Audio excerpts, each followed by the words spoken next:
अकोल्यामध्ये पाण्याचा प्रश्न हा भीषण झालेला आहे। अकोल्यातील गोकर्णा पार्कमध्ये गढूळ पाणी इथल्या नागरिकांना प्यावं लागतंय।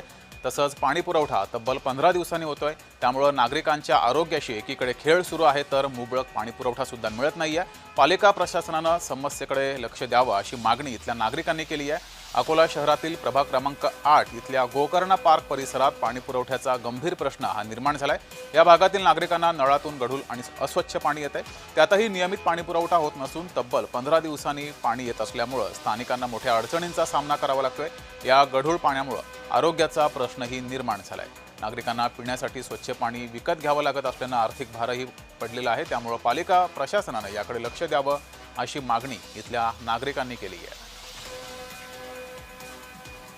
तर या प्रभाग क्रमांक 8 मधील समस्येबाबत स्थानिक नागरिकांसोबत बातचीत केली आहे आमच्या प्रतिनिधी वर्षा मोरे यांनी। पाहूयात।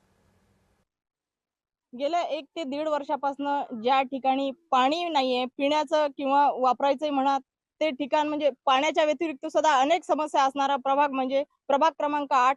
मी आहे सध्या प्रभाग क्रमांक 8 मधील गोकर्णा पार्क इथे। तर या माझ्यासोबत काही महिला आहेत। ताई, काय सांगाल, आपण या प्रभागामध्ये राहतात, काय समस्या आहे नेमक्या? 1.5 वर्ष झाले मॅडम, आम्ही इथं राहायला आलो आहे। पण नळ पण नाही आणि पाणी पण नाही आहे। काय करायचं आहे म्हणून तेच पाण्याचं समस्या आहे। रोड नाही आहे, अर्ध्या कॉलनीमध्ये रोड झाले, अर्ध्या तिकडे इकडं नाही आहेत। आमच्या इकडे खूप त्रास होते आम्हाला।